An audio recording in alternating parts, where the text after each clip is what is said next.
The using of gate, গেটের ব্যবহার শিখতে আছি।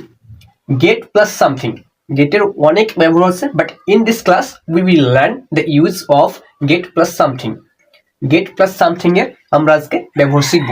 এই যে গেট প্লাস সামথিং, যদি দেখি আমরা কোথাও গেট প্লাস সামথিং আছে, তাহলে সেটার অর্থ দিতে পারে পাওয়া, গ্রহণ করা, কেনা, উপার্জন করা। এখন গেট প্লাস সামথিং থাকলে যদি এতগুলো অর্থ দেয়, পাওয়া, গ্রহণ করা, কেনা, উপার্জন করা, কখন কোনটার অর্থ কি দিচ্ছে এটা বুঝবো কেমন করে? এটা আমাদের সেন্টেন্সে ইউজ দেখে বুঝতে হবে, সেন্টেন্সের সেন্স দেখে বুঝতে হবে। আমি যদি একটা উদাহরণ দিই তাহলে আপনারা সহজেই এটা বুঝতে পারবেন। চলেন দেখি। I got a new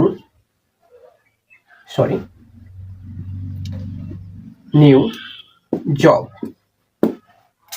I got a new job, এখানে আমি কি একটি নতুন জব পেয়েছি, গ্রহণ করেছি, কিনেছি, উপার্জন করেছি? কোনটা অর্থ দেয়?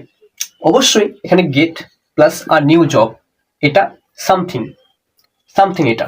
সো গেট প্লাস সামথিং আছে, তো এখানে কোনটা অর্থ দিচ্ছে? সেন্টেন্স দেখে আমরা বুঝতে পারছি যে এখানে পাওয়া অর্থ দিচ্ছে।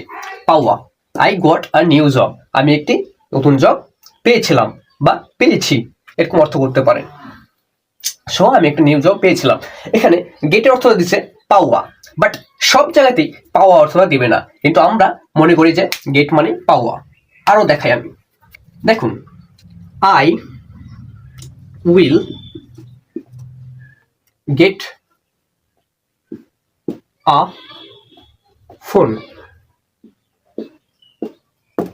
দেখুন, I will get a phone, এখানে আমি একটি ফোন পাবো, আমি একটি ফোন গ্রহণ করব, আমি একটি ফোন উপার্জন করব, আমি একটি ফোন কিনবো। কোনটা অর্থ দেয়?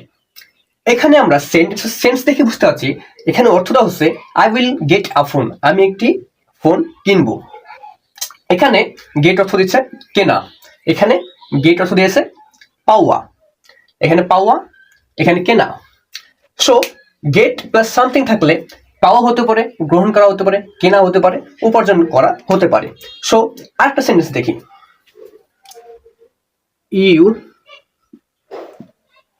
Will earn, not earn, you will get a huge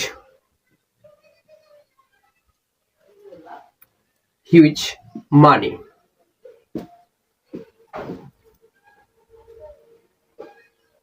from this job. You will get huge money from this job. তুমি টেন্স, তো এখানে গেটের অর্থটা কি দিচ্ছে? Huge money from this job. এখানে অবশ্যই গেট দিয়ে উপার্জন করা বোঝাচ্ছে, গেটের পর মানি আছে, সেহেতু এটা উপার্জন করা। ঠিক আছে, সো আমরা সেন্স দেখে বুঝতে পারছি গেটের কখন কোন অর্থ দিচ্ছে। সো আই হোপ আপনারা ক্লিয়ার হয়েছে।